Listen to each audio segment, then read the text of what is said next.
Hello student, welcome to our channel AVN knowledge. आज का हमारा टॉपिक है ब्लड एंड इट्स कंपोजिशन।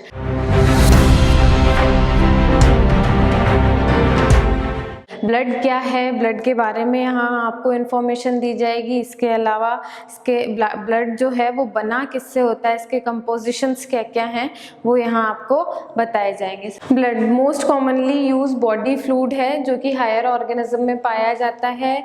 होता क्या है, ब्लड स्पेशल कनेक्टिव टिश्यू होता है जो प्लाज्मा और फॉर्म्ड एलिमेंट से मिलकर के बना हुआ होता है। अगर हम बात करें ब्लड की क्वांटिटी की, तो किसी भी एक अडल्ट पर्सन के अंदर 5 to 6 लीटर इसकी नॉर्मल क्वांटिटी आप कह सकते हैं। इसके अलावा ब्लड क्या करता है, through out the body circulation का काम करता है। पूरी बॉडी के अंदर जो है सर्कुलेट होता है, तो उसके लिए उसे पाइप्स की ज़रूरत होती है। उन पाइप्स को आप आर्टरीज, कैपिलरीज और वेन्स बोल सकते हैं।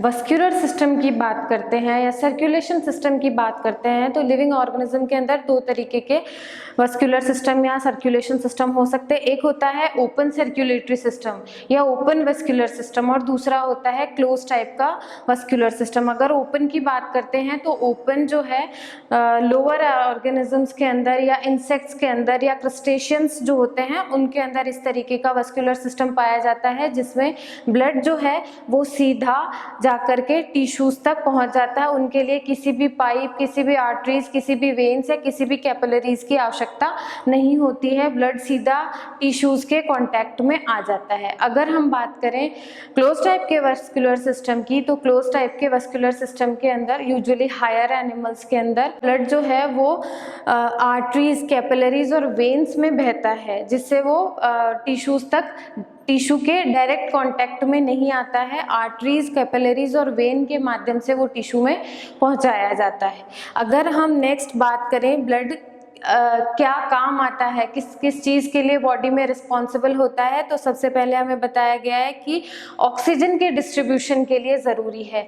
देखिए होता क्या है, ऑक्सीजन जो कि एक बहुत ही प्रोमिनेंट कह सकते हैं आप एलिमेंट है जो बॉडी रेस्पायरेशन के लिए ज़रूरी होता है। बिना ऑक्सीजन के सरवाइव करना बहुत मुश्किल काम होता है। तो यहाँ कहा गया है कि ऑक्सीजन को डिस्ट्रीब्यूट करने में through out the body, all over the body के अंदर ब्लड जो है ऑक्सीजन कैरी करने का काम करेगा और सारे सेल्स तक, बॉडी के कंप्लीट सेल्स तक, कंप्लीट टिश्यूज तक ऑक्सीजन प्रोवाइड करवाने का काम करता है। नेक्स्ट, न्यूट्रिएंट्स को पहले ब्लड क्या करता है, डाइजेस्टिव ट्रैक्ट से जो डाइजेस्ट हो चुके न्यूट्रिएंट्स हैं उनको कलेक्ट करता है और उन्हें कैरी करेगा और उन्हें ऑल ओवर बॉडी के अंदर ट्रांसफर करेगा, या कह सकते हैं आप सर्कुलेट करेगा, सारे सेल्स तक, टिश्यूज तक सर्कुलेट करने का काम करेगा। इसके अलावा हार्मोन्स, एंडोक्राइनल ऑर्गन्स जो होते हैं, एंडोक्राइनल सिस्टम जो होते हैं, जो भी हार्मोन प्रोड्यूस वो करते हैं, उन हार्मोन्स को ये ब्लड अपने अंदर कैरी करता है और डेजिग्नेटेड जगह पर उसे पहुंचाने का काम भी इसी का है। बात करेंगे कार्बन डाइऑक्साइड के डिस्ट्रीब्यूशन की या जो एक्सक्रीटरी मटेरियल होते हैं उनकी, तो ये क्या ब्लड जो है ये कार्बन डाइऑक्साइड को जो एक्सक्रेशन के लिए जिम्मेदार ऑर्गन्स होते हैं उन तक पहुंचा देता है और वो आगे फिर उन्हें एक्सेल करने का प्रोसेस कंटिन्यू करते हैं। नेक्स्ट, अगर हम अदर फंक्शन देखें ब्लड के बारे में, तो ब्लड क्या करता है, बॉडी के अंदर अलग अलग टिश्यूज़ के पीएच को बैलेंस करने का काम करता है। इसके अलावा ये बॉडी टेम्परेचर को भी रेगुलेट करने का काम करता है, जिससे कि इन्फेक्शन होने के चांसेस कम हो जाते हैं। अगर हम ब्लड को सेंट्रीफ्यूज करें तो हम देखेंगे ब्लड के सारे कंपोनेंट्स को हम इजीली अलग अलग देख सकते हैं। जहाँ जैसे आपको डायग्राम दिखाया गया है, ये ब्लड स्ट्रीम है जिसके अंदर प्लाज्मा है, आरबीसीज हैं, अलग अलग तरीके की डब्ल्यूबीसीज यहाँ प्रेजेंट हैं और प्लेटलेट्स प्रेजेंट हैं।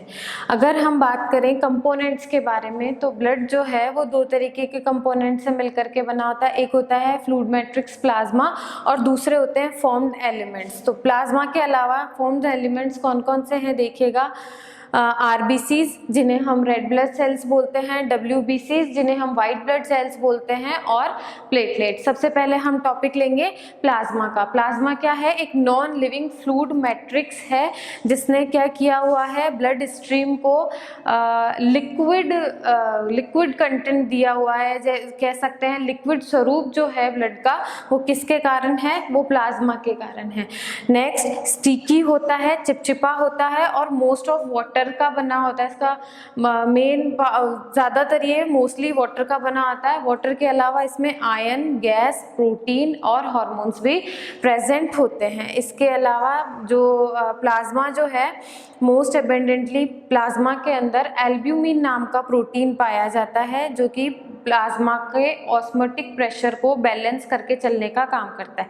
एल्ब्यूमिन को कौन फॉलो करता है? ग्लोब्यूलिन फॉलो करता है। ये क्या काम करता है? ये मॉलिक्यूल्स को साइट प्रोवाइड करता है ट्रांसपोर्ट होने के लिए। पहले मॉलिक्यूल्स ग्लोब्यूलिन के साथ में बाइंड होते हैं, फिर ये ट्रांसपोर्ट होते हैं दूसरी जगह पर। प्लाज्मा ने ब्लड का 55% एरिया, 55% टोटल ब्लड का 55% कौन होता है? प्लाज्मा होता है।